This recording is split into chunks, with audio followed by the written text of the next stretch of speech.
Yo, a lot of people say, yo, why you went for that bullshit? Why you ain't put hands on homie? Or why you ain't do this? Let me tell you something, man. It's your girl, Chatterboxx. Let's talk about it. This Sean Combs The Reckoning documentary seems to be having a ripple effect. Roger Bonds has come out after the documentary and addressed the criticism he has been receiving, as well as spoke on the video footage.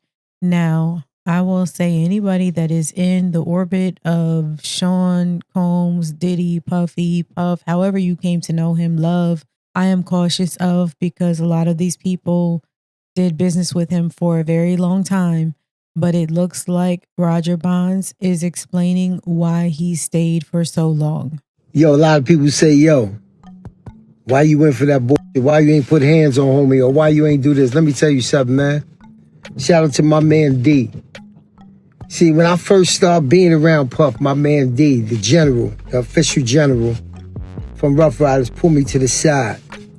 He said, Bonds, I see you around old boy. He said, listen to me, Bonds. He sat me down. He said, that person you is now is not gonna make it, brother. He said, that gorilla mentality, he said, that's not gonna make it. He said, because the reason he fucking with you is because he know that you put in work. But you gotta always show humbleness to him and put in work for him. You understand me? You understand me? I said, yo, I understand you, D. Because see, when I first came home, I ain't give a fuck, man. You want it, you want it. I'm going to give it to you. Let's just bring it out. It's a lot of brothers I met that way. And we later on, we became really good friends because I knew he wasn't having it. He knew I wasn't having it, blah, blah, blah. But D sat me down and said, yo, if you show that mentality against him, he going to push you away. So my mentality was taking care of my family, man, not going back to jail, not doing this. So I took heed to what D said. I took heed to what he said. I'm not afraid to say. I listen to a brother if he got something to say. So when D told me that, I listened. And that's the reason why I was around so long. Because any gorilla mentality he had or anything that I did it for him, not with him or not against him, for him. So for people that be asking that question, yo, if a homie was all this and all that, why he went for this or why he went for that, or why you don't walk away? Because you taking care of your family. That's your dream.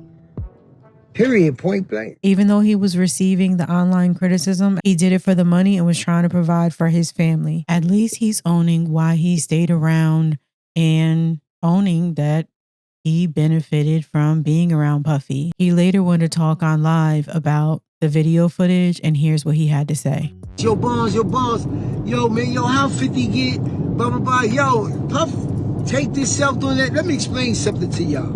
First of all, he only deal with young videographers because he want to rob them, and he know that they want the opportunity to follow Puff Daddy, P. Diddy. They want that opportunity. So they get him at a low price anyway.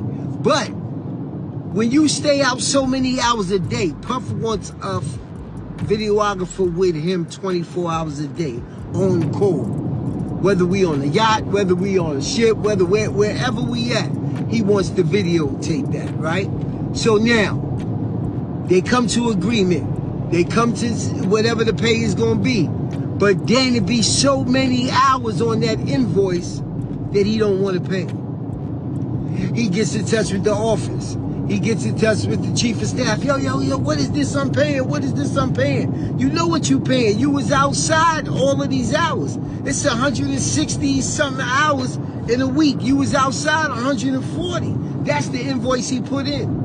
So now, being if you got a contract and he don't stand to that contract, guess what happens? He could do whatever he want to do with that footage. So now that footage goes to the highest bidder. And 50 had to be the highest bidder. So you hear Roger Bonds saying that he always had to have a cameraman following him around.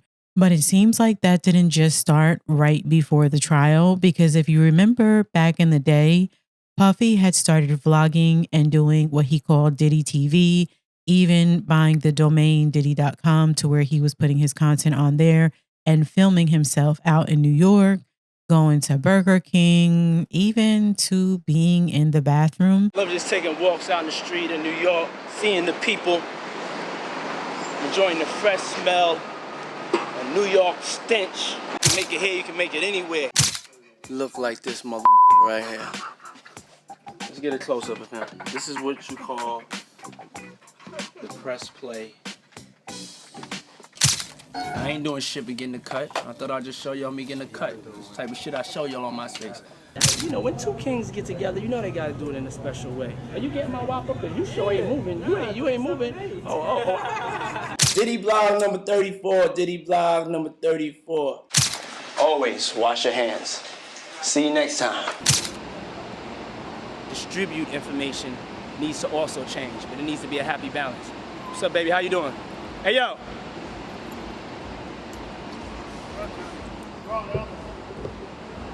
Don't do that. Oh, I didn't know. So I think it needs to change. And even in vlogs like this that he put up on his page, as well as notice the mention of the 48 hours that he was fasting. I noticed that also in the Justin Bieber video, he says Justin was spending 48 hours with him. Is this a recurring theme with him, this 48-hour documentary? I thought it was going to contain a lot more footage than it did. So I wonder if they're going to build on this or if this was just really a 4-part series. If he had the videographer following him around up until the trial, it seemed like there would be a lot more footage. If you haven't seen the documentary, go check it out and drop your thoughts. Let's talk about it in the comments. Like, share, subscribe, and go check out my Patreon.